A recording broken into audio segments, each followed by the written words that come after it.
con esta cuestión de los sistemas, de los dos sistemas de transmisión de la sensibilidad somática. Paola, ¿te acuerdas? Donde estábamos viendo, creo que la parte del sistema del...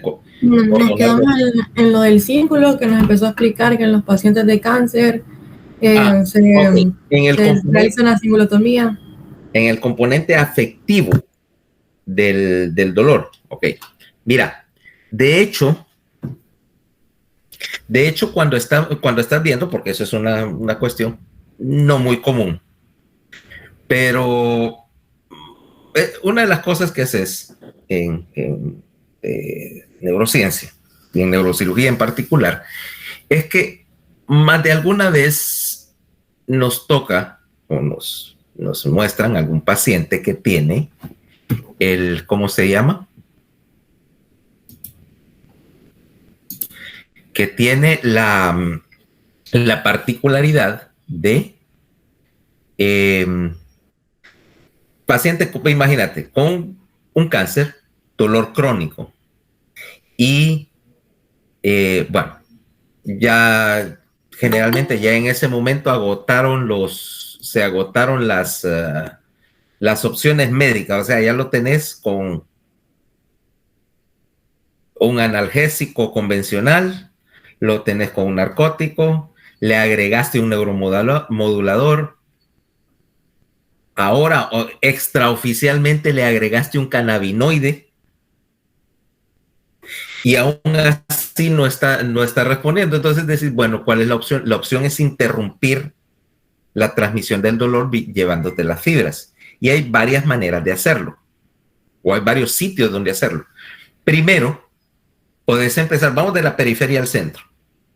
Podés empezar desconectando las fibras de dolor, lesionando la lámina 1, se llama una dresotomía. ¿Ok? Entonces estás bloqueando la señal en la entrada. También podés interrumpir las fibras de dolor sabiendo que las fibras de dolor decusan, ¿va? Entonces vas a hacer un procedimiento que se llama una mielotomía media, o sea, como todas las fibras de dolor pasan por la lámina 10, cortas la comisura central de la médula. Las fibras de dolor, las que cruzan, tienen innecesariamente que interrumpirse ahí. Ok, el problema con las mielotomías, por ejemplo, es que, ya te diste cuenta, el componente psicoafectivo del dolor muchas veces viaja bilateralmente, porque viaja a través de la formación reticular y por las vías espinoreticulares son bilaterales. Entonces, no te funciona para algunos tipos de dolor, ¿ok? Y tenés que ser bien preciso, sabiendo dónde vas a interrumpir. No puedo abrir la médula de extremo a extremo, ¿va? Entonces, si te equivocas de localización, no funciona. Con un segmento que dejes. Okay.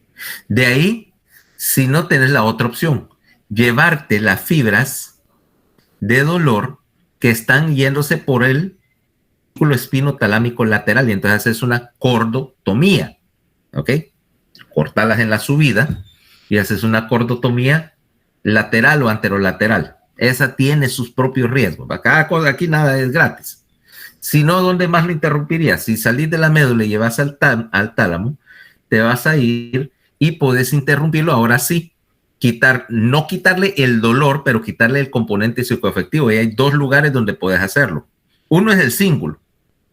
El otro es que lesiones el tálamo. Haces una talamotomía. Metes un electrodo al tálamo guiado por un sistema de coordenadas de estereotaxia y lesionas los núcleos ventrales posteriores del tálamo o los núcleos intralaminares. Te vas bien más central en el tálamo y desconectas entonces el sistema de transmisión del dolor de la recepción, o sea, del componente del cíngulo, de la amígdala y el hipocampo. Entonces, el paciente, como mencionábamos ayer, le sigue doliendo, pero ya no le hace esa afectación psicológica. Obviamente que le tenés que dar aquel montón de analgésicos convencionales, pero bueno, considerando las circunstancias, muchas veces es lo más que puedes hacer. Y hay otros procedimientos, por ejemplo, puedes hacerle una lesión, una lobotomía prefrontal, se hacía para manejo del dolor. Eso es una bestialidad, desconectarle los lóbulos frontales a alguien, pero se hizo en algún tiempo hasta que, bueno, la experiencia demostró que realmente no estaba funcionando para nada bien, ¿ok? Entonces, con eso en mente, ¿cómo se llama? Con eso en mente, esas son las posibilidades. O sea, todas estas vías, lo que te interesa de conocerlas es saber, entre otros, dónde puedes trabajar sobre ellas. Ahora, esos dos sistemas, como decíamos, el sistema cordonal antero o ventrolateral y el sistema cordonal dorsal, son independientes entre sí. Entonces, vos podrías considerar que en algún momento, dice, bueno, ¿qué pasa si falla un sistema y el otro queda funcionando? ¿Qué es lo que tendrías? Obviamente, si yo quito los dos sistemas, lo que voy a tener es analgesia y anestesia de toda una mitad del cuerpo. Ok, le voy a cortar los dos cordones y obviamente no hay transmisión de señal de debajo de ellos. Pero ¿qué pasa si yo solo corto uno de los dos?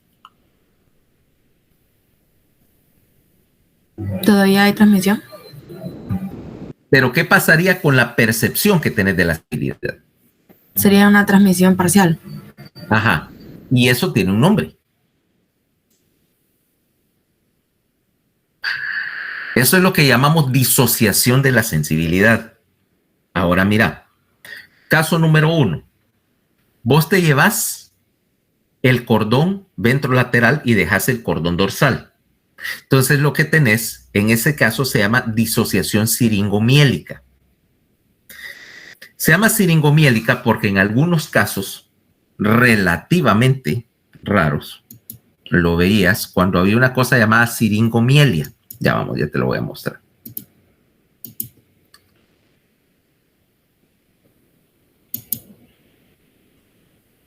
¿Dónde estoy? Espera.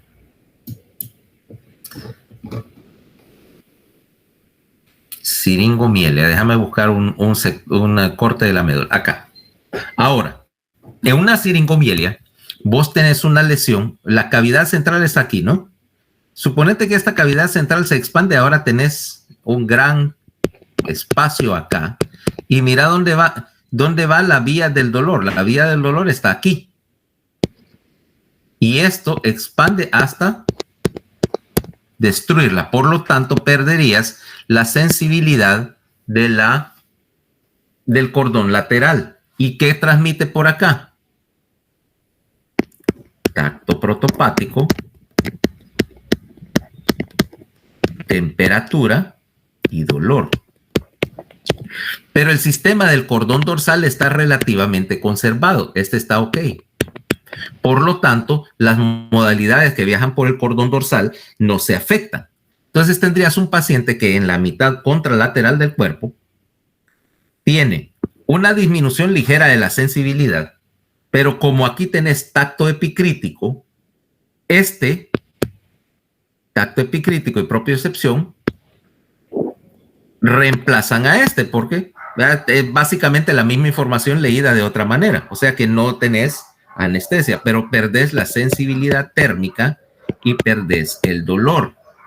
Típico en una siringomielia es que los pacientes que tienen una disociación sensitiva de este tipo se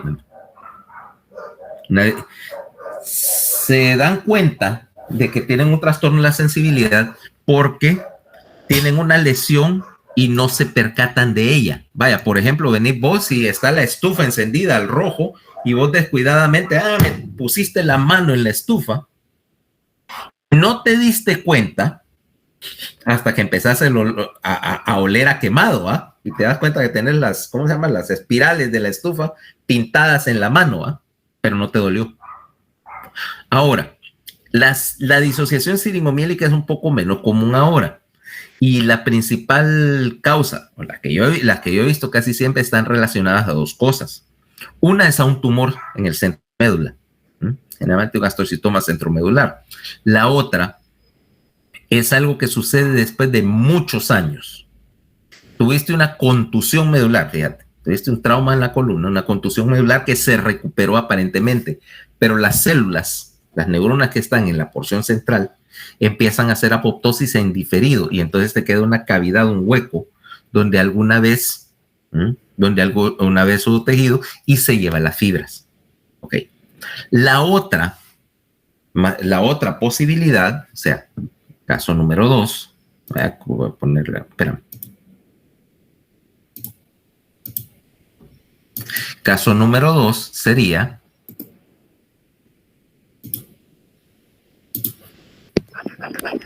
lo contrario.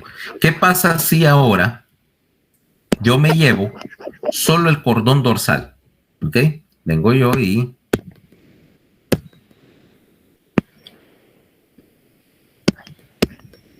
quito estos dos tractos.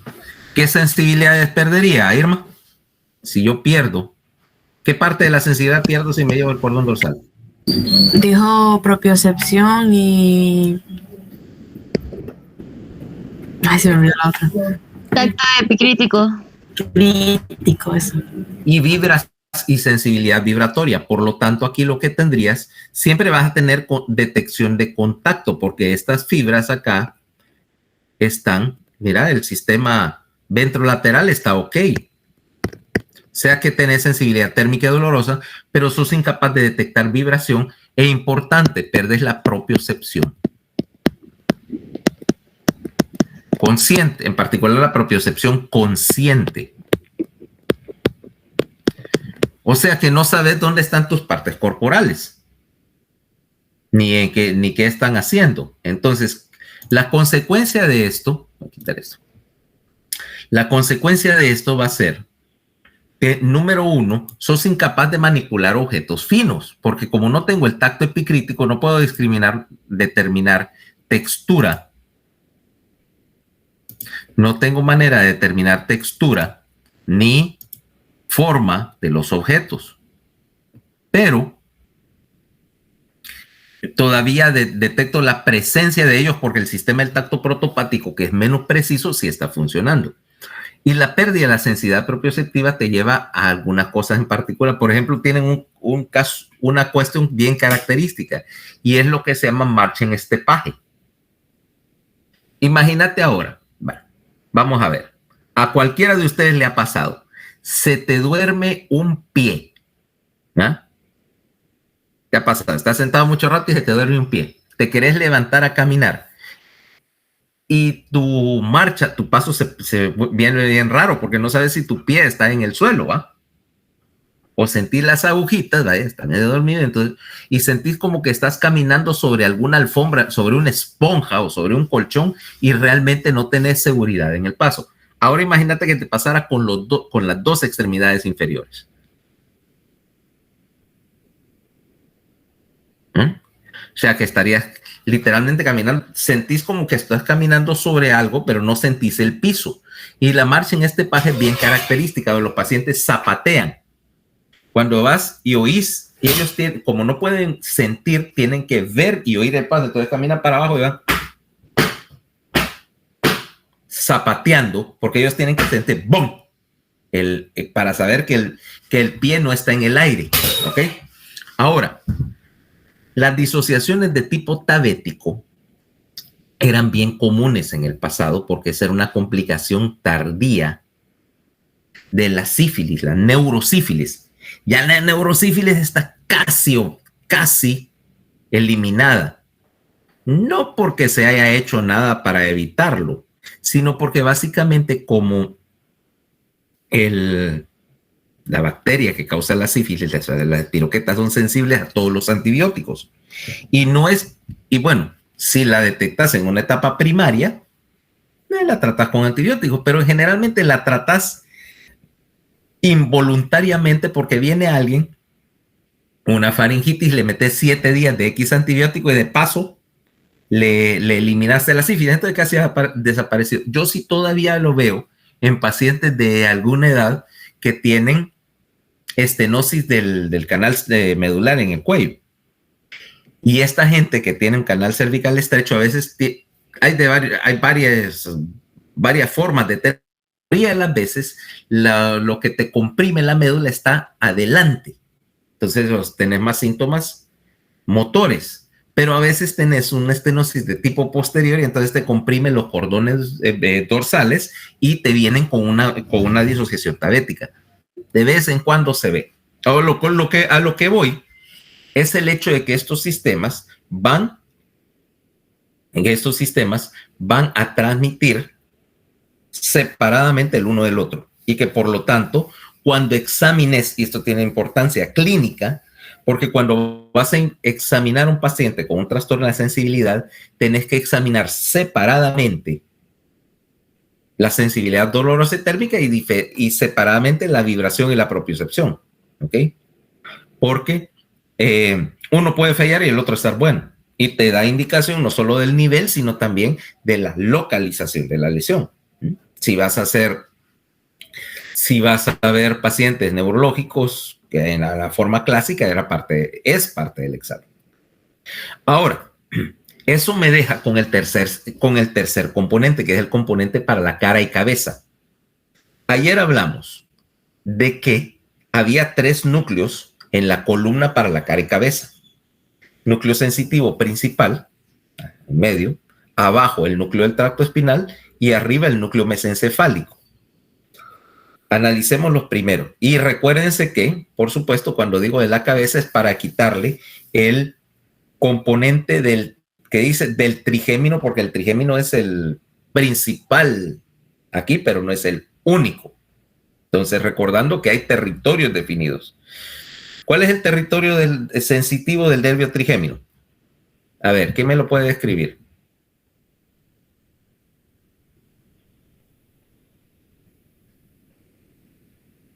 La mandíbula, el maxilar y tiene una rama oftálmica también.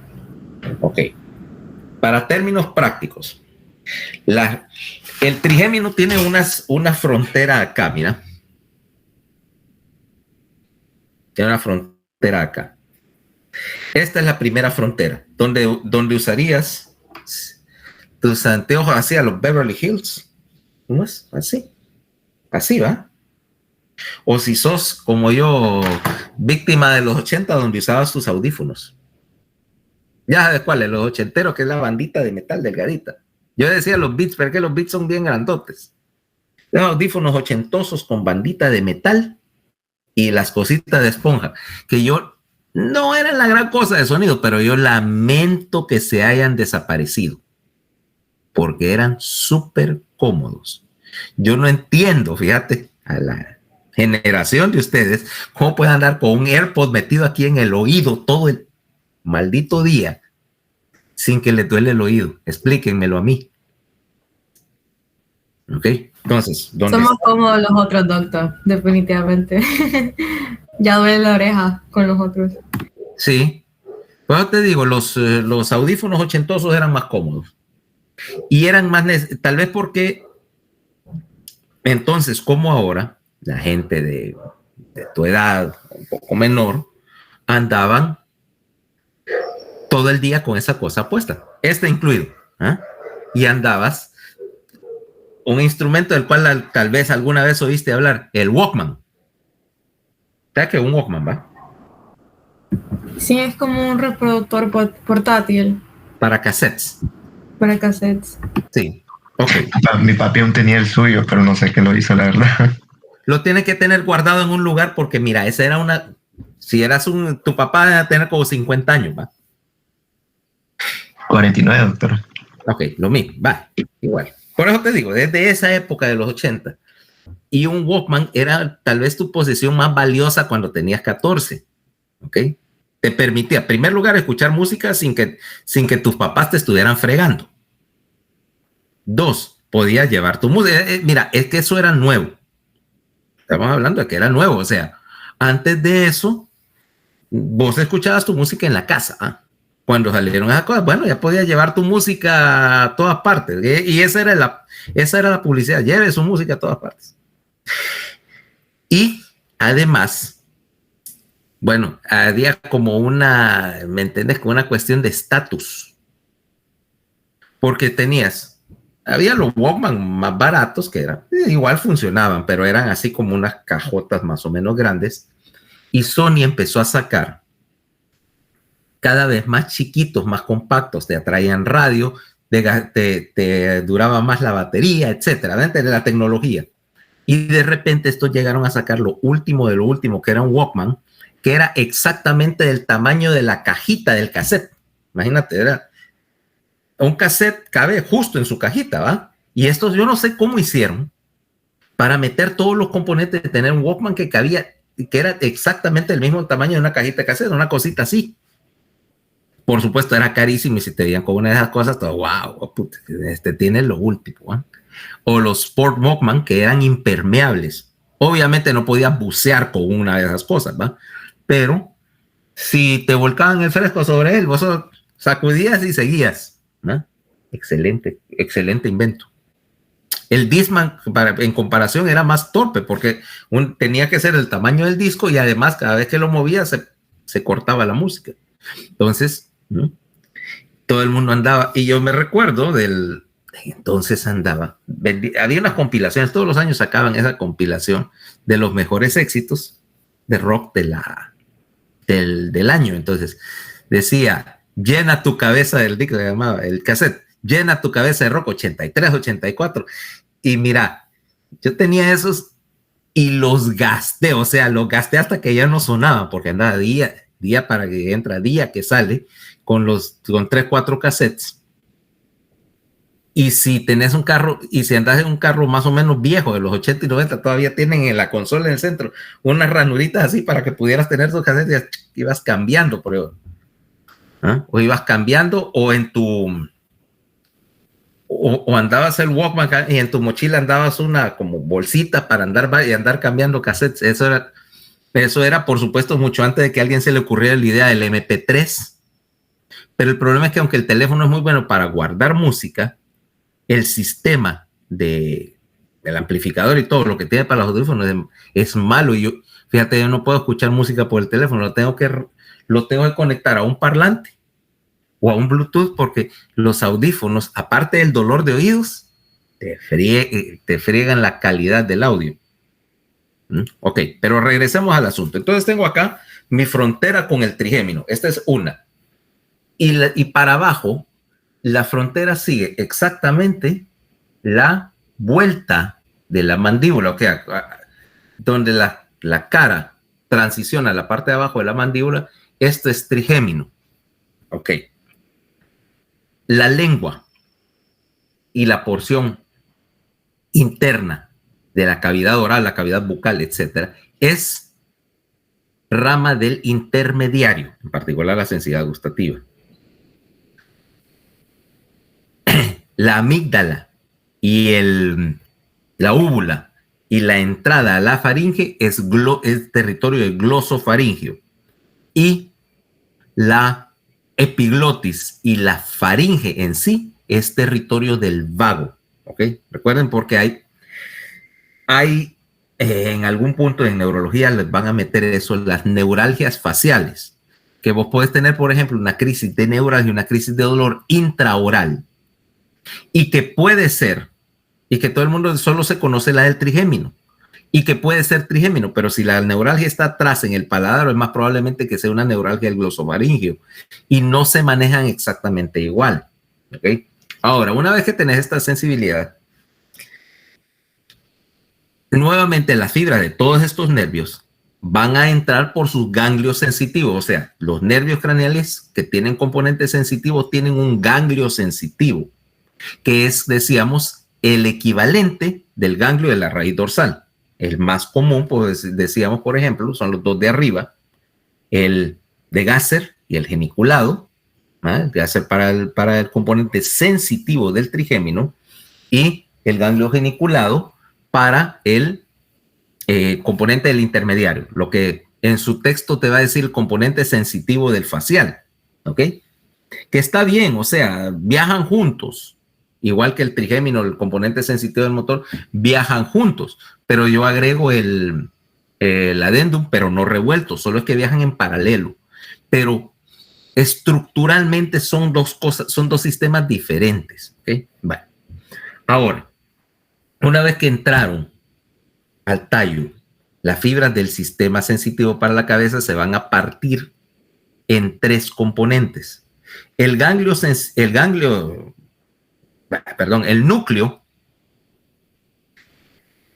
del tracto espinal, que ayer hablábamos, tiene esa forma así como de calabacita.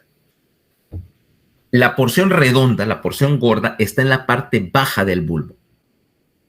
Y ahí manejas dolor. De hecho, una de las cosas que se hace para manejo del dolor facial, o se hacía, era lesionar el núcleo del tracto espinal en el tallo. Se llamaba procedimiento de Tanio. Ya no se usa. Tenemos mejores maneras de resolverlo. Bueno, no tanto mejores, menos riesgosas, porque implicaba meterte, abrir, destapar el tallo y empezar a meter electrodos para quemar partes del bulbo. Ya te puedes imaginar que era de esas cosas de ¿qué podría salir mal si estás jugando entre todo ese montón de estructuras delicadas? ¿Okay? Ya no se hace, pero te queda como ejemplo de lo que se puede hacer. Entonces tenés el componente del dolor y ese va a empezar a formar, o sea, todas las salidas de los núcleos van a empezar a formar un grupo de fibras que va a alimentar el tálamo. Ese sí ustedes lo conocen, el lemnisco trigeminal. ¿Te suena eso, Paola? Sí, doctor. También el TTT. El TTT. Exactamente. Tracto trigémino talámico. Que va al tálamo, ¿verdad? Su nombre lo dice, ¿ah? Ok. Ahora, el cuellito, como te dije, eso tiene forma como de calabacita. El cuellito de la calabaza, ¿ok? O de la botellita, me parece también. Otros dicen que parece una de esas botellitas de vino italiano que son como redondas y el cuellito es bien delgado. Bueno, en el cuellito vas a tener las fibras para manejar el tacto protopático y la sensibilidad a la temperatura. Ok, hablando de sensibilidad a la temperatura, dicho sea de paso, vamos a tener acá que hay que recordar que cuando hablamos de la sensibilidad térmica, vos no sos tan sensible a las temperaturas en términos absolutos, o sea, es muy difícil que vos tengas la sensibilidad tan precisa para que incluso estuvieras entrenado, pudieras decir, ok, esto está a 26 grados, esto está a 35 grados, 37 grados. Eso no se puede hacer, ¿correcto? O sea que aquel cuento de tu mamá, venía, mamá, me siento mal, tengo fiebre, no quiero ir a la escuela. Entonces, la respuesta universal de todas las mamás, incluyendo la mía. No, hijo, es calentura de pollo. No sé qué quería decir, yo no sabía que los pollos tuvieran fiebre, ¿verdad? O solo tenía 2 grados en realidad su escala de temperatura. Es calentura de pollo. ¡Ay, te estás quemando, mijito! No, quédate. Obviamente que que está acá, que siempre le gustó la medicina, encontraba maneras de alguna manera hacer que mi piel se sintiera desordenadamente caliente para que dijera a mi mamá que me estaba quemando y permitirme, por supuesto, no ir a la escuela. Desde pequeña, ¿verdad? ¿Cómo lo hacía, doctor? Pase tips. Mira, yo te voy a dar uno. Vas a usar un termómetro oral. Agarra un poquito de mostaza o de salsa picante. En unos 5 minutos antes, ponételo bajo la lengua. Eso va a ser vasodilatación, porque es irritante. Va a ser vasodilatación y va a subir la temperatura del pedacito de tejido que está debajo de la lengua. Te pones el termómetro ahí y va a marcar 38, 38.5, suficiente para hacerte el afiebrado. ¿Ok? También tenés que actuar un poquito, ¿ah? Hacerte el muertito. Como te digo, era porque yo admito, a mí nunca me gustó la escuela. Yo prefería quedarme en mi casa haciendo mi experimento y mis diabluras. ¿Ok? Entonces, el caso es que no tenés un mecanismo para para detectar la temperatura. El núcleo y en general también el sistema del cordón lateral, lo que está detectando son los cambios en la temperatura. O sea, vos puedes sentir con mucha más facilidad, mucha más precisión si un objeto está calentándose o enfriándose. O sea, la transmisión, vaya, de la temperatura sí es un mecanismo sensible. Las temperaturas absolutas no son fáciles de detectar. O sea, yo puedo detectar que algo es más frío que o más caliente que diferencialmente, pero no puedo saber, está a tanto. O si yo voy a tocar, qué sé yo, la pantalla está a cierta temperatura, fría o caliente, me va a costar mucho más determinar que si está realmente frío o caliente si no tengo algo con que compararlo. Luego, estas fibras, obviamente también el sector termoalgésico y el sector del tacto portopático viajan hacia el lemnisco trigeminal, junto con otras fibras que entran por ahí, pero que no forman parte del sistema del tálamo, sino que son fibras no conscientes. Esas van a ir para el cerebelo, pero eso lo discutiremos cuando veamos el ajuste al movimiento en el cerebelo. Ok, ya que hay un cuarto tipo de fibras que por ahorita no nos están causando problemas. Más arriba, ya en el puente tenemos el núcleo sensitivo principal. Núcleo sensitivo principal recibe nuevamente fibras de todos los nervios craneales que estamos hablando, y este va a procesar tacto epicrítico y sensibilidad vibratoria para enviarlo hacia el sistema del lemnisco trigeminal. Y arriba en el mesencéfalo tenemos un núcleo que casi exclusivamente, sí podés decir que es del nervio trigémino porque no recibe casi fibras de ningún otro, que es el núcleo mesencefálico. Núcleo mesencefálico recibe información para la propiocepción consciente, en particular algo que es crítico, que es la propiocepción de la mordida. Y vos me vas a preguntar, ¿por qué, Paola? ¿Por qué la propiocepción de la mordida? Que los humanos los adaptamos para otra cosa también. Es para hablar. Esa es la función secundaria en los humanos. La propiocepción de los músculos mandibulares, lengua y labios es necesaria para poder pronunciar. ¿Ok? O sea, si alguna vez has tratado de hablar, pues después de que venís con el dentista y tenés la mitad de la cara dormida, te vas a dar cuenta que suena rara. Pero tiene una función primaria y no es esa. Es para evitar lastimarnos. Exactamente. Mira, con los humanos no tenemos tanto problema. Nuestros músculos mandibulares son relativamente bien pequeños, producto, entre otras cosas, de siglos de adaptación a que ablandamos la comida con fuego. Pero igual te puede pasar. Vaya, te voy a poner este escenario. Y este es un caso real. Vas a Pizza Hut. Y en Pizza Hut meten la pizza a un horno y del horno se desprende un tornillo o una tuerca. Cae en la masa de la pizza y se hornea junto con la pizza. Por supuesto, no se mira, está cubierta por queso y salsa. Y nadie se fija en el venir. Vos agarras tu pedazo de pizza, ¡crack! Y te quebras un diente. ¿Ves por qué necesitas la propiocepción de la mandíbula? Porque si no, eso te pasara todos los días. No lo del tornillo, sino lo de quebrarte un diente por morder un objeto duro. Vengo yo y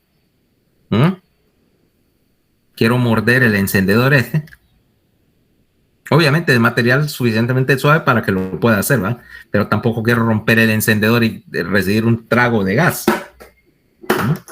Entonces, ahí es donde viene número uno, la idea. Bueno, y fíjate que hasta le dejé un par de marquitas.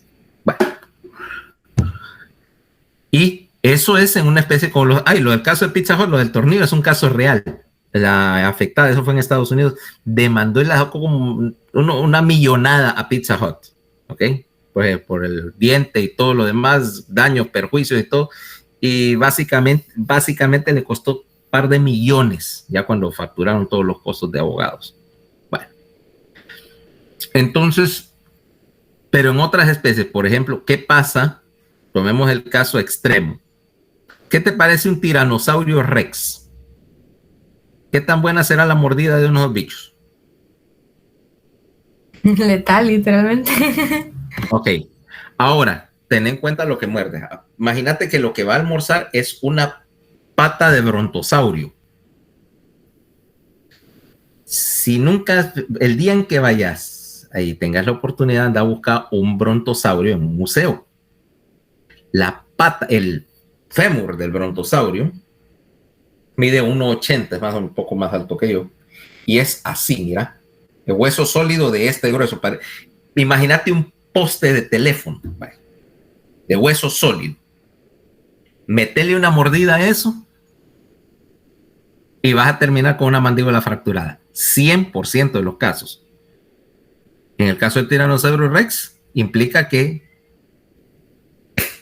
se murió. Porque un carnívoro con una mandíbula quebrada, ¿qué va a hacer?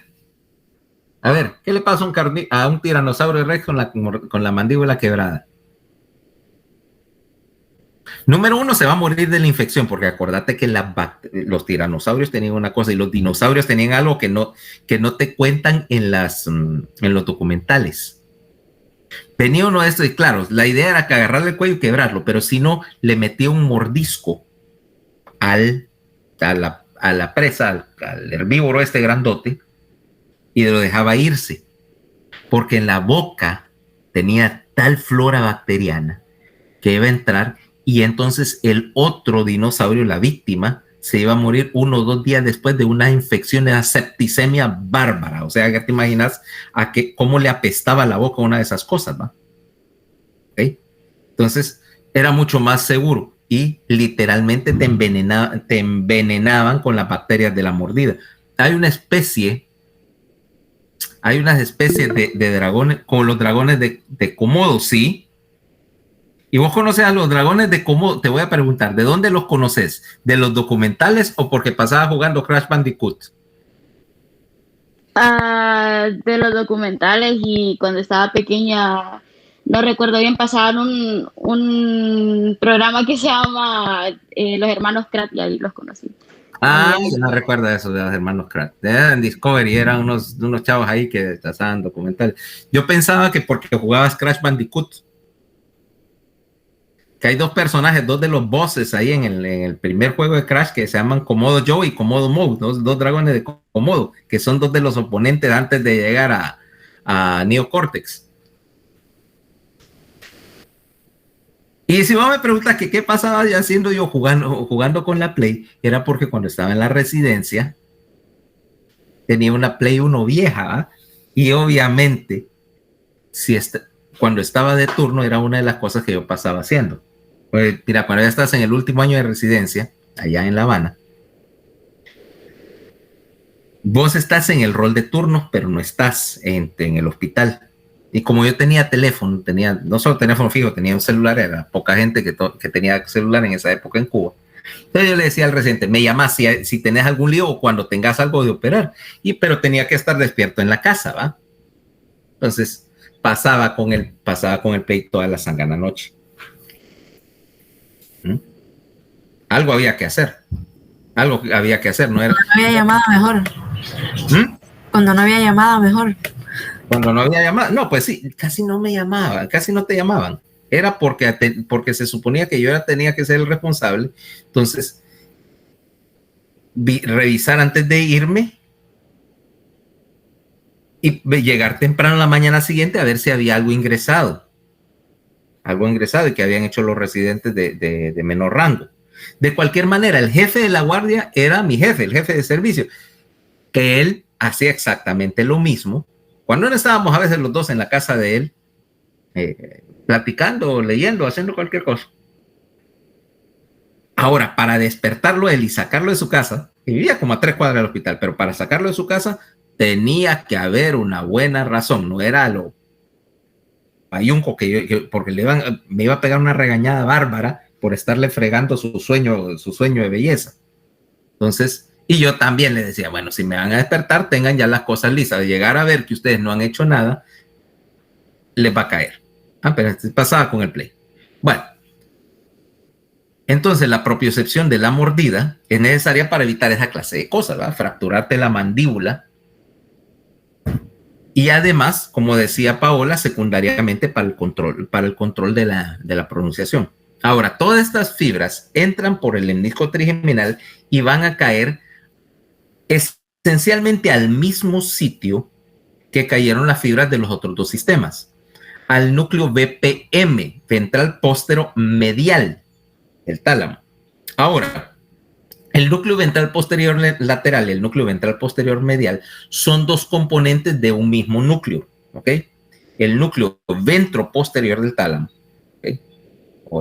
Como dicen, el complejo ventrovasal del tálamo, como lo llama Guyton, tiene 3 núcleos en el sistema.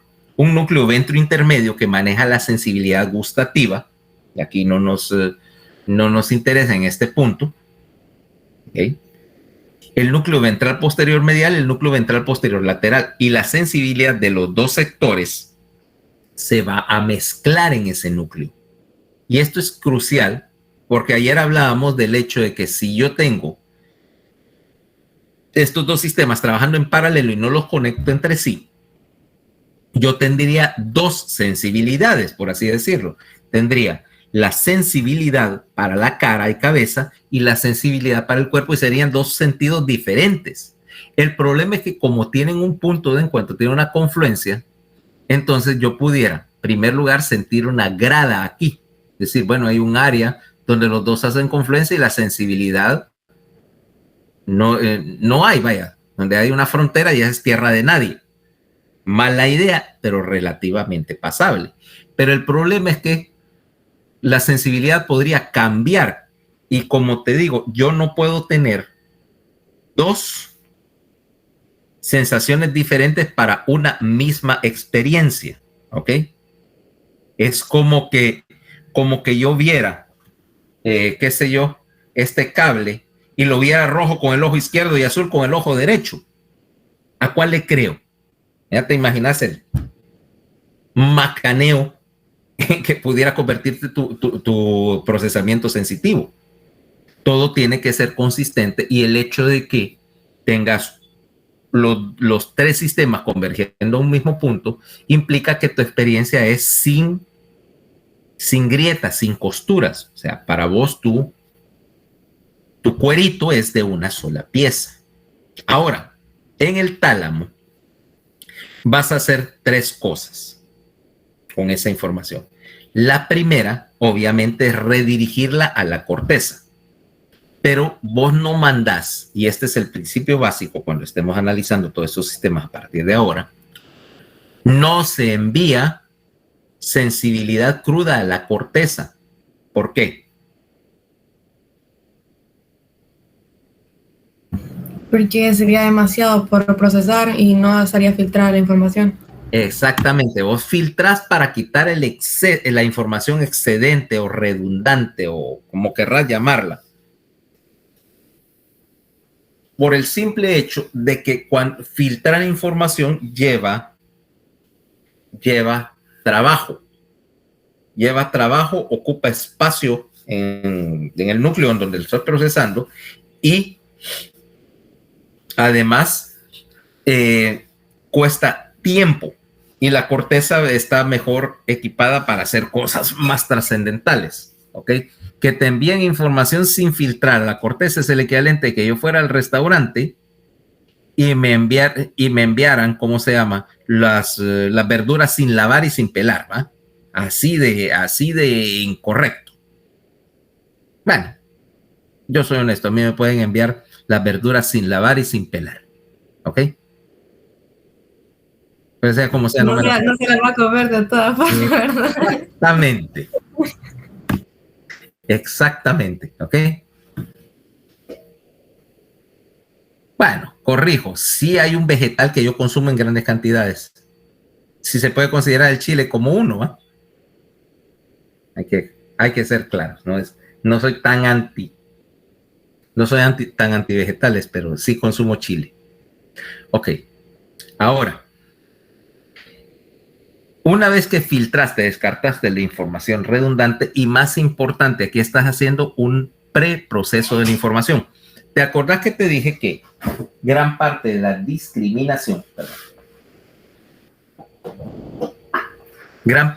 discriminación, entre objetos depende de una particularidad, y es que yo tengo este objeto o cualquier otro en la mano y estoy enviando información a dos sistemas diferentes, dije, el ventrolateral y el dorsal, y estoy enviando información del mismo objeto, pero los dos sistemas van a recibir esta información de dos maneras diferentes, o van a tener, como dice, dos maneras de percibir este objeto.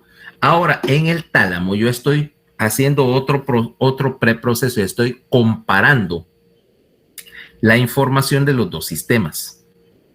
En primer lugar, esto me permite descartar la información que esté duplicada, pero también me permite enviarle a la corteza información sobre la diferencia entre los dos. La corteza va a utilizar esa información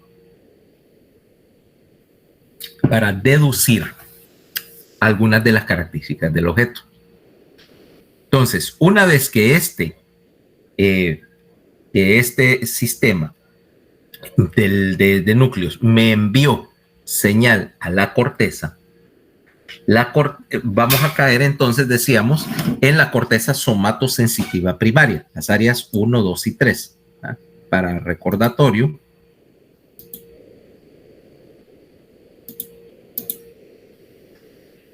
espérate, vamos a ponerlo bien. Ahí.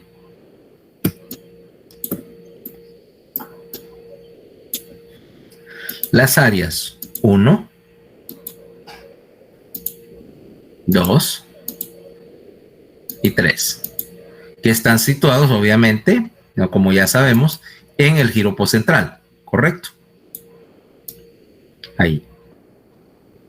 Ahora, en esta corteza, decíamos, tenemos organización de dos tipos. La primera es una organización columnar, porque la corteza somatosensitiva primaria no procesa, bueno, tenemos tres. No procesa la sensibilidad como un todo, procesa componentes de la sensibilidad. Y aquí tenemos, ¿cuántos? 6 componentes, ¿no? Que me interesa de la sensibilidad. 5, perdón, en especial. Correspondiente a las modalidades que recibiste del sistema del núcleo talámico. Tacto, 1, para la detección de presión y contacto. 2, contacto y presión. La segunda es información de tacto epicrítico, o sea, información diferencial de los diferentes sistemas, de los dos sistemas, que el tálamo te envió esa información de diferencia. 3, temperatura. 4, propiocepción. 5, vibración. Y 6, obviamente, dolor somático. ¿Por qué? Porque el dolor visceral, en lo que en tu libro, si estás leyendo Guyton, dicen dolor lento, vamos a llamarlo dolor visceral. Ese llega a esa corteza por un mecanismo secundario, después que pasó por los núcleos del complejo medio dorsal al cíngulo, a la corteza. Por lo tanto, es una información de segunda mano, y ahorita, y eso me va a cambiar la localización o la facilidad de localización del dolor visceral. Pero por ahorita estamos viendo columnas que entran directamente, entonces tengo 6. Contacto y presión, o sea, tacto protopático. 2, tacto diferencial, que es el componente de tacto epicrítico, ¿ok? Que no es una información primaria, sino que es más bien la suma o el resumen de las diferencias. Dolor, temperatura, propiocepción, vibración. Ahora, esta corteza, como buena corteza de 6 capas, va a estar organizada así. Pero aquí tenemos varias, ¿cómo se llama? Aquí tenemos varias maneras de mover la señal. La mayoría de las señales a la corteza somatosensitiva llegan del tálamo, provenientes de esto, del complejo del núcleo ventral posterior, y se distribuyen en la capa 4 principalmente. ¿Okay? Entran a la capa 4.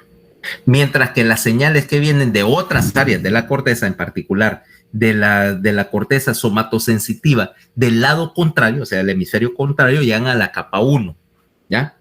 Ya que tengo las dos entradas en la capa 1 y la capa 4.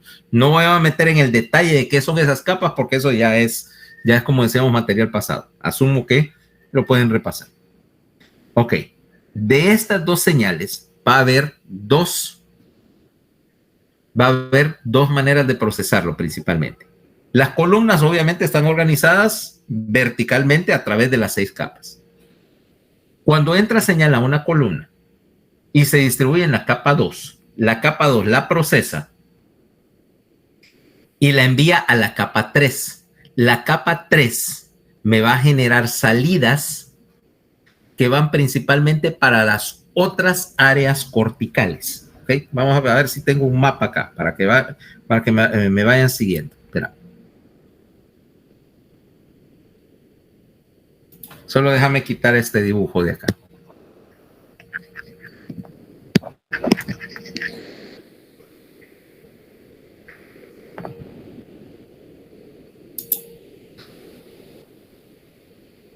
Para acá. Déjame buscar esa babosada. ¿Sí? Ya me fue para atrás. Perdón por esto, pero es que no sé cómo marcarlo para llegar directo.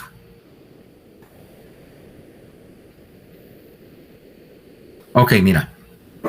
Aquí tengo las capas. Si te das cuenta, es un pedazo de la corteza cerebral.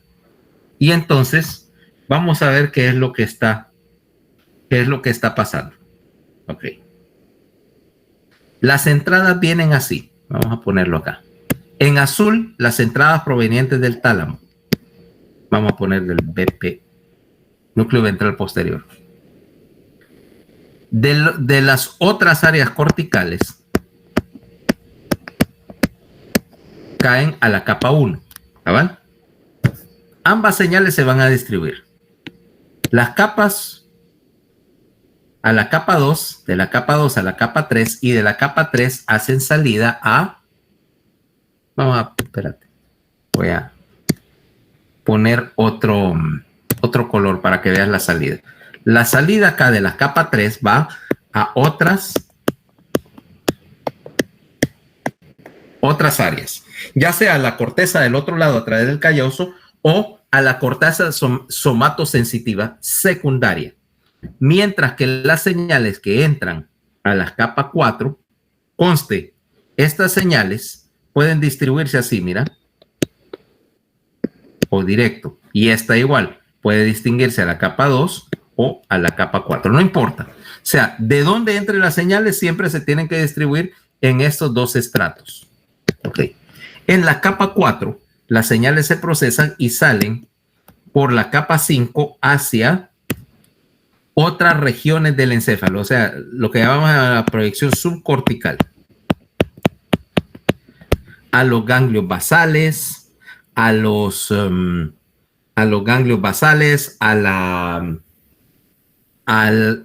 tallo e importantemente a la formación reticular del tronco encefálico. Y vos me vas a preguntar por qué a la formación reticular, y es porque una señal sensitiva que esté entrando a la corteza es capaz de aumentar la actividad de todo el sistema.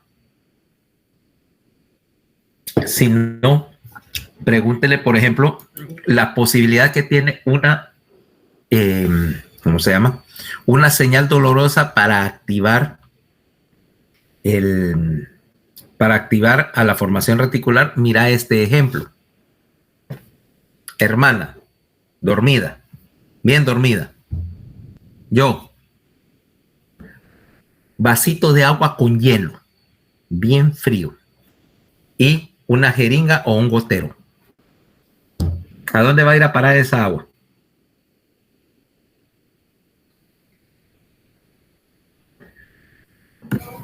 Sobre su hermana. Al conducto auditivo externo de mi hermana. Le voy a hacer, dormida, le voy a hacer un lavado de oídos con agua de la refrigeradora.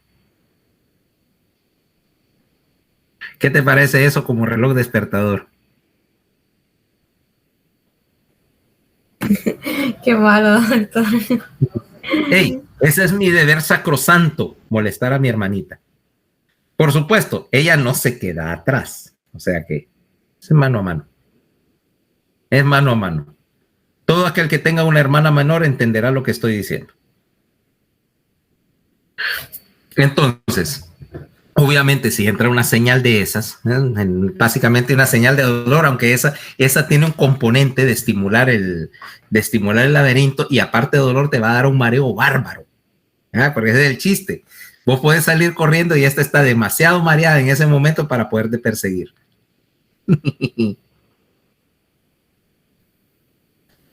No me pregunté dónde aprendí todas esas cosas porque ya ni me acuerdo, pero que me las aprendí bien, sí. Ok, entonces esa señal o cualquier otra señal sensitiva pudiera encontrarte dormido o en un momento en que no estás prestando atención. Envías esa señal a la formación reticular para, obviamente, elevar el nivel de activación de todo el sistema nervioso. Entonces, ahí es donde entran las salidas a la capa 5. Y todavía tenés la capa 6, que bueno, esta gente incluso puso las capas como debe ser dividida en 6A y 6B. Y las salidas de la capa 6, de las células fusiformes, viajan de aquí. ¿Qué pasa? Hey. Hey. Viajan de aquí, en particular, son los retornos y van para el tálamo, para el arquitálamo y el paleotálamo. Para el arquitálamo, o sea, para los núcleos intralaminares, también para aumentar o para facilitar la transmisión entre tálamo y corteza. Y a los núcleos del paleotálamo también, porque es parte de ese sistema de regulación de la actividad en el tálamo, en el cual esta señal puede parar la transmisión de otras para evitar que la corteza se sobrecargue. Acuérdate lo que te decía, estás procesando bien una cosa a la vez, entonces envías una señal de retorno al tálamo para decir, ok, línea ocupada, paren la transmisión de todo lo más, o alternativamente para liberar la línea. Okay. Ahora, o sea que tengo una organización columnar y una organización vertical dentro de la columna. Pero además tengo una tercera forma de organización, que es una organización somatotópica. ¿Okay? Ya sabemos que tenemos una distribución de la sensibilidad que es bien conocida, ¿verdad? La corteza, vamos a tener una distribución somatotópica que yo creo que ya en algún momento hablamos, o en neuroanatomía se habló, de que existe el dichoso homúnculo sensitivo. Ahora, ese homúnculo sensitivo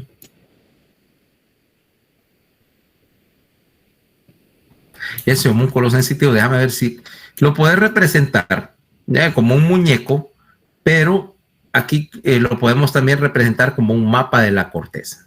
Déjame aquí, quitemos esto. Quitemos esto y busquemos el muñeco. Hoy.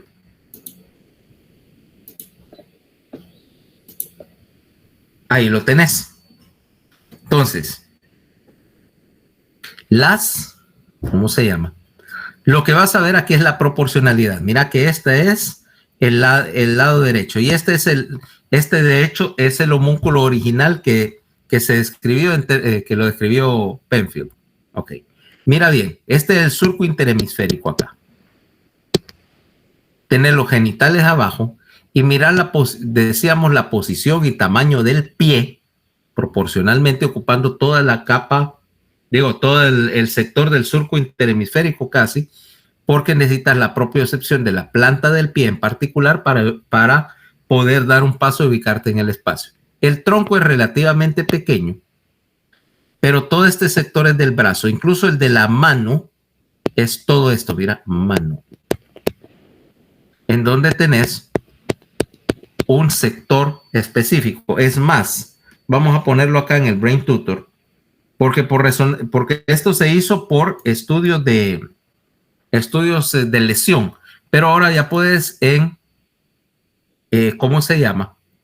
En resonancia funcional, buscar, por ejemplo, y mira, eso que tenés ahí es el área somatosensitiva para la mano. En verde, todo este sector está exclusivamente diseñado para recibir señal y procesar señal táctil de la extremidad superior y en particular de la mano. Luego, todo el pedazo acá de la cara, nuevamente, enviado desde principalmente el trigémino. Fíjate que aquí es donde confluyen las dos cosas, porque todo este sector que tengo acá viene de la médula. Pero todo este sector que está de aquí para abajo viene de la columna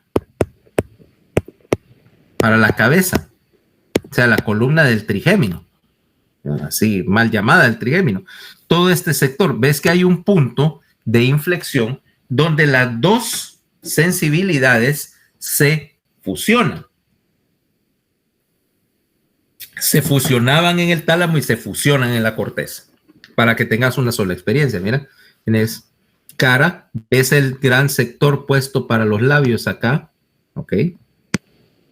Los labios y la lengua.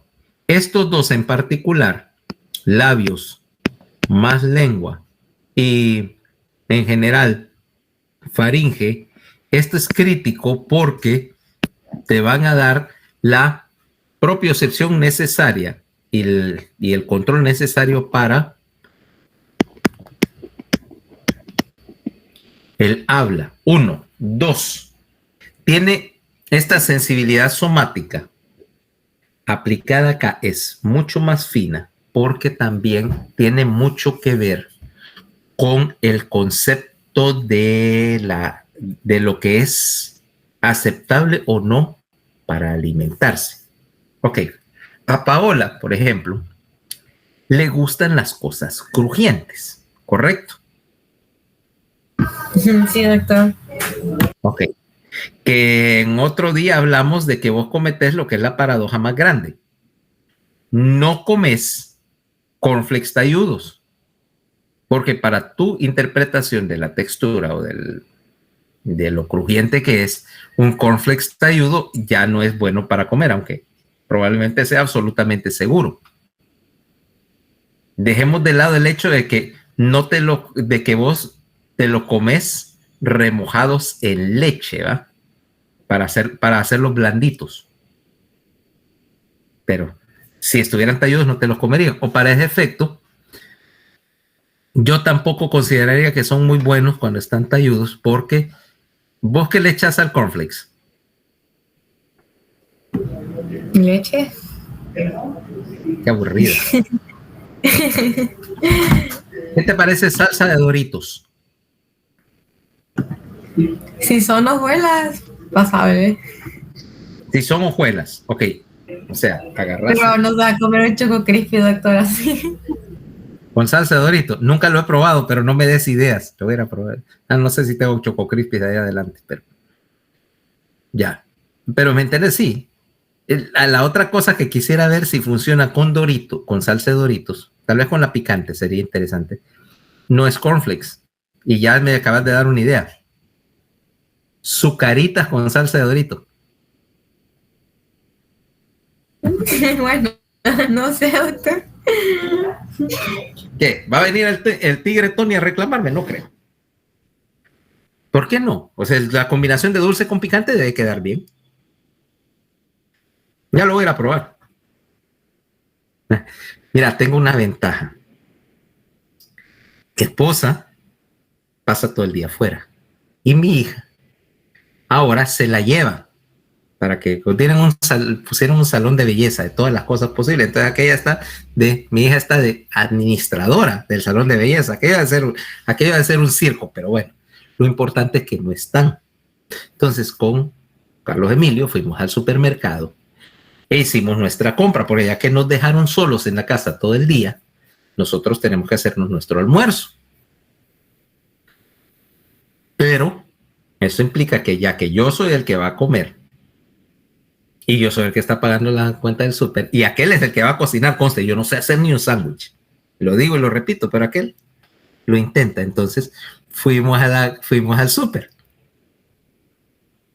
Y por supuesto compramos toda clase de cosas. Número 1, nos gusta. Número 2, podamos cocinar si es necesario. Número 3, que no tengan nada de orgánico, vegano, saludable o similares, ¿verdad? Pura cereal y azúcar, ¿verdad? Y bacon. Bacon.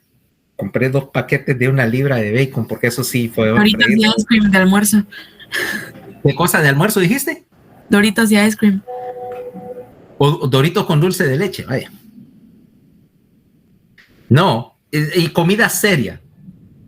Seria-ish.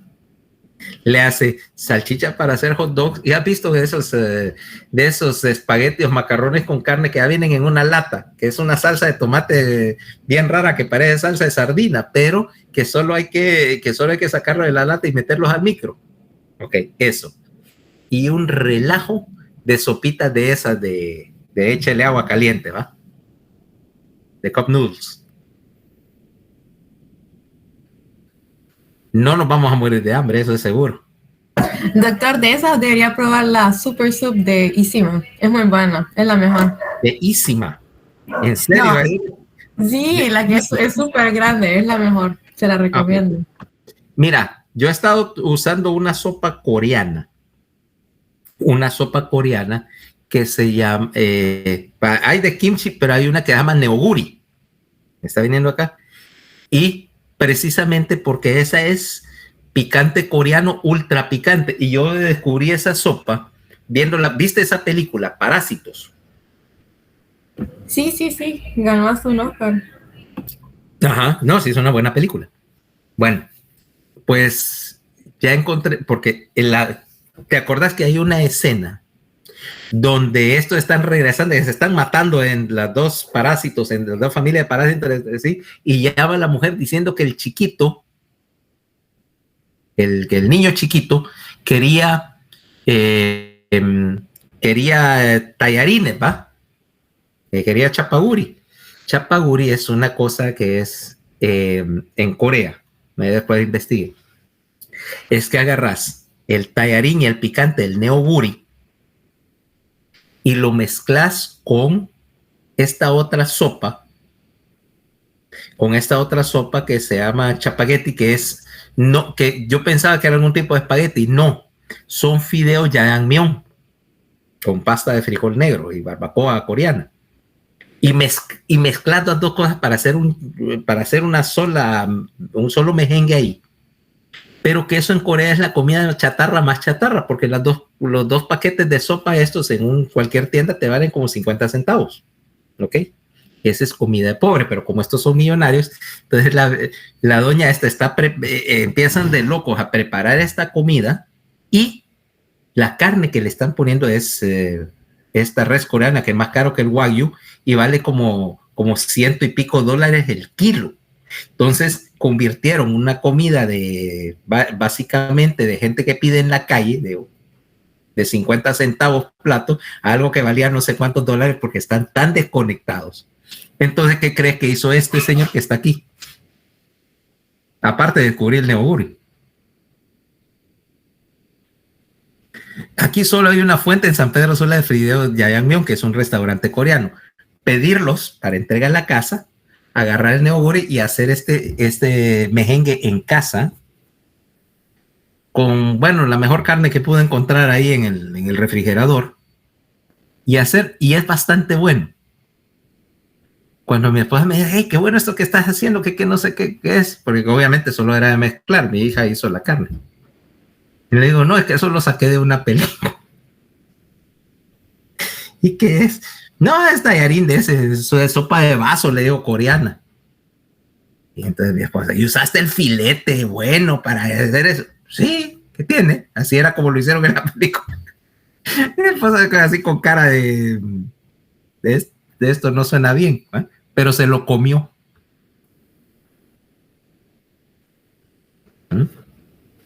Entonces, ya ves, ya que me dejaron solo, y compré el otro aditivo necesario para la cocina cuando estábamos nosotros dos cocinando. Soy una persona preocupada y precavida. ¿Qué crees que voy a comprar? Chile. No, un extintor. Un extintor en la cocina. Doctor, yo creo que le había dicho que había un restaurante de cereales, ¿verdad? Abrieron uno ya en Yo no lo descubrí, lo descubrí en Emilio porque fui a comer ahí al Urban Feast, está en Plaza Numa, ¿va? Y aquel andaba explorando, según él, y encontró un lugar antes que abrieran, total, le metió plática a los dueños y todo, ya le explicaron que abrieran. No, yo voy el sábado, porque este fin de semana no podía, pero sí. Y ya aquel confirmó cuáles variedades de cereal tenían. Lo importante es que aparentemente tienen mi favorito, cereal de monstruos. No los del Honey Monster, sino los de Halloween. ¿Eso no los conoces? El de Frankenstein. Ese es Frankenberry. Está el de chocolate, Count Chocula, que era el más común de los tres y ya desapareció. Creo que lo hicieron solo Halloween ahora, ya no es todo el año. Count Chocula estaba todo el año, parecido al Rice Krispies. Y hay uno que es el mejor, que es de Blueberry. Blueberry se llama. Te tiñe la leche de azul y la lengua de azul. Y es súper, súper dulce, que es lo importante en un cereal, ¿verdad? Hay otro que es como el Fruity Pebbles, que se llama Fruit Brute, pero ese sí es diabólicamente difícil de encontrar incluso en Estados Unidos. Es que mira, ya hemos hablado que mi mamá es súper alcahueta, ¿va? Entonces, en otra época, mi mamá, para tenernos contentos de chiquitos, sabía que una de las mejores maneras de que no estuviéramos jodiendo era cargarnos de azúcar temprano en la mañana. Y la mejor manera de hacerlo era cereales. Y los cereales ochentosos, antes de que existiera todo esto de la salud y seguridad, generalmente eran 60% de azúcar. Entonces, compraba cada cajota de los tres. Mi hermana era con el Frankenberry, mi hermano pequeño se comía el chocolate y yo me comía el Blueberry, porque ya teníamos un acuerdo que nadie podía tocar el cereal del otro. Y eso era tradición, zamparte media caja de cereal súper azucarado un sábado en la mañana, mientras mi mamá estaba haciendo otras cosas y no se fijaba que básicamente nos estábamos metiendo cereal a lo bárbaro. Por el azúcar, por supuesto. Entonces sí, es difícil de hallar, ahora es aún más difícil de hallar, pero es que una cosa va y otra viene. Por ejemplo, los Oreo O's regresaron después de muchos años y esto supongo que algún día van a regresar. Yo feliz. Y conste, fíjate que yo siempre tengo cereal en la casa, pero no desayuno. Para mí es algo, ahorita porque estoy en clase, no estaría con un tazón de cereal acá, comiendo cereal mientras trabajo. Claro, puede ser a las 3 de la tarde. Aquí no respetamos mucho los horarios del desayuno. Bueno, pero antes de terminar, porque si no, ya casi va a terminar el día. Entonces tenemos esta distribución, pero como te das cuenta, esta discriminación de localización no me está todavía dando integración de la sensibilidad. ¿Por qué? Porque acá los componentes del área, volvamos a Brodmann, espérate.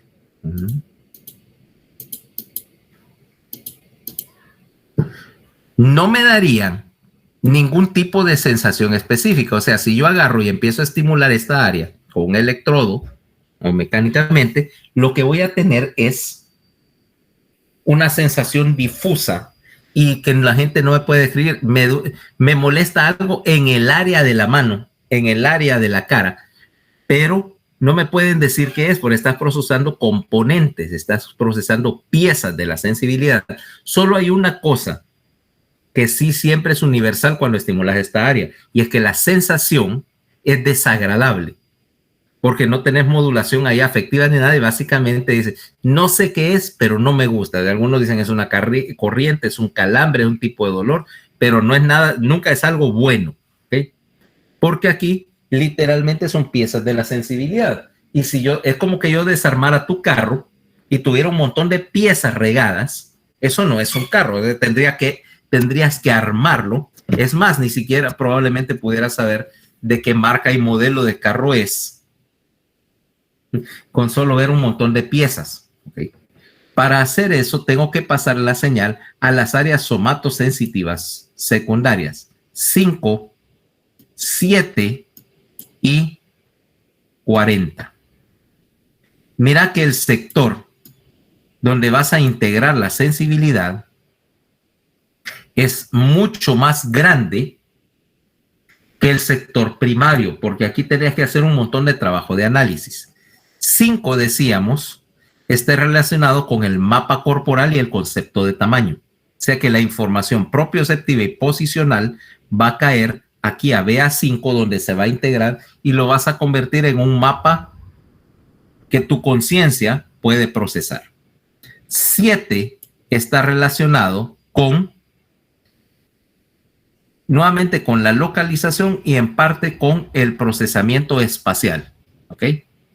Y también con la integración de las diferentes modalidades sensitivas. Aquí yo puedo juntar y saber que si este objeto que tengo en la mano, ¿ok? Y ya puedo determinar la textura, ¿ok? Es liso, está frío, su peso o la resistencia que ofrece a movilizarlo, la textura y todo, y puedo concluir de qué se trata. O sea, no necesariamente ponerle nombre, pero ya sé qué es, ya lo puedo identificar, por ejemplo, y distinguir esto de esto, ¿va? Que tiene características diferentes. Ahí es donde está sumando la información de todas las columnas para determinar algo importante, que es la textura y forma, ¿ok? Ahí integras el concepto de forma. Y por último, 40, que está particularmente involucrado en la discriminación de textura, o sea, de las características de superficie de ese objeto. Esa textura, ¿ok? Que me permite la identificación de objetos por el tacto. Y esa identificación de objetos por el tacto tiene un nombre, se llama, acuérdense, estereognosia. Si 40 se lesiona, sos capaz de reconocer la presencia de un objeto y describirlo, pero no podés identificarlo por medios táctiles. Es lo que llamamos astereognosia, que es la incapacidad, como decíamos, de determinar o nominar e identificar un objeto sin verlo, ¿ok? O oírlo. Entonces, bueno, como te das cuenta, esto es repaso. Esto todavía está en los videos esos de neuroanatomía. Mañana vamos a hablar, sí, material nuevo. Y el tema de mañana es el sistema visual, pero vamos a empezar con el ojo y la estructura, la conectividad de la retina. Vayan a estudiar, por favor. La anatomía del ojo es relativamente sencilla, pero van a estudiarse la estructura en capas de la retina, ¿ok? Porque eso es lo que vamos a tratar, cómo la retina es parte del sistema de proceso de la visión. O sea, que el procesamiento visual va a empezar en la retina y por qué. ¿Preguntas hasta ahorita? Yo sí tengo una pregunta, pero es sobre el laboratorio, doctor. ¿Sabe algo? Mira, te voy a decir. Nosotros no nos han dicho nada y usted te voy a decir lo que sé. Yo no estoy organizando el laboratorio. Empecemos por acá. Yo no estoy organizando el laboratorio. Por dos razones. Primero, ¿por qué no? Uno, porque nadie me pidió que lo hiciera. Dos, porque yo fui bien claro que este semestre no se debía empezar con estudiantes y menos con un laboratorio que fuera calificado, o sea, que tuviera la puntuación. Porque lo normal cuando haces un laboratorio es que vos tenés que, como una obra de teatro, tenés que ensayarla primero. O sea, primero tenías que tomarte el tiempo con seleccionar a los instructores, quienes fuera que fuesen, entrenarlos, a darles su formación, que hay un cursito pequeño de formación pedagógica, vaya, que exige la universidad, y por supuesto entrenarlos en cómo funciona el laboratorio, en los contenidos del material, probarlo entre ellos, ver qué se puede mejorar, porque siempre hay cosas que dicen, no, mira, hicimos la prueba con el laboratorio y no funcionó, y hacer una prueba piloto ya más adelante en el semestre con estudiantes, pero que eran voluntarios, quieren probar con nosotros el laboratorio, pero no vale punto, o sea, solo es para que nos ayuden a organizarlo y ustedes de paso, bueno, aprenden algo, pues esa es su ganancia, pero no es obligatorio. De ahí al segundo semestre ya empezabas y le dabas puntos. Entonces a mí no me gustó, pues las cosas a la carrera terminan mal hechas. Entonces yo le dije, bueno, no, eso no me parece apropiado. Entonces, porque además querían que yo fuera a coordinar el laboratorio y estar tiempo y espacio físico, y yo les dije que no. Entonces, el doctor Chacón quedó con lo siguiente conmigo. Yo voy a coordinar el laboratorio, dice, yo lo voy a organizar. Usted déjeme 10 puntos, o sea, califique como quiera, pero hágalo sobre 90, y yo le voy a mandar al final del semestre una nota de 10 sobre 10 puntos para que usted la sume, y la suma de las dos constituye la nota de fisiología. Hasta ahí, bueno, digo, eso no, a mí no me representa ningún costo dejarle 10 puntos y que él califique a su manera. Ahora, esto me lo dijo la semana antes de empezar la clase, o sea que hace 3 semanas. Por experiencia te puedo decir, si tuvo que organizar el laboratorio porque había una propuesta de un manual que circuló el semestre pasado, pero era una propuesta, no había sido aprobada. A mí en general está bien. A mí me lo enviaron en forma informal la gente que quiere ser instructor. Mire, doctor, ¿qué le parece este documento? Yo lo leí, aquí lo tengo, de hecho, tengo una copia. Y le sugerí, ¿por qué no le agregan un par de cosas? A mí me parece bien, me gusta lo que hicieron. Tal vez pudieras cambiar esto y el otro. Pero eso era un documento como que ustedes como que ustedes fueran a generar ese manual de laboratorio ahorita, siendo estudiantes de fisiología. ¿Qué le parece si hacemos esto? Puede estar muy bien, pero obviamente eso tiene que tener, se convierte en material de la clase, se convierte en un documento oficial de la UNAM, entonces tiene que pasar por el respectivo trámite. Creo que ahorita, con suerte, pudieran estar terminando el trámite y entrenando a los instructores. El doctor Chacón me pidió 12 jueves para hacer el laboratorio. 12 jueves, que hasta ahorita implica que pudieran ser del semestre, dijimos que tenía 18 semanas, ¿va? O sea que todavía pudiera decir, vamos a tener 3 o 6 semanas al inicio, o 5 semanas, porque no contó la Semana Santa. 5 semanas al inicio para organizar el baile, y más o menos a principios de marzo deberían estar listos para hacer las 12 prácticas de laboratorio, si es que todo funciona bien. ¿Ok? Es que yo ayer tuve una reunión, ¿verdad?, con los coordinadores del laboratorio, y me dijeron que solo hay 6 instructores, solo 6 terminaron el proceso. Entonces, no ajusta el doctor. Y otra cosa, el doctor Chacón nos había dicho a ellos que el laboratorio iba a ser el viernes, y ayer yo les dije que a nosotros nos lo habían programado el jueves. Ellos pensaban que iba a ser el viernes. El jueves, porque a petición, mira, primer lugar, porque, bueno, la información o la coordinación me la hizo el doctor Chacón telefónicamente o por WhatsApp, da igual, o sea, es una cuestión telefónica, que por mí no es problema. Si él me dice, mire, resérveme los jueves, con tal me lo diga antes que yo haga el calendario, yo lo justo ahí va. Que lo que hice fue que el jueves quedara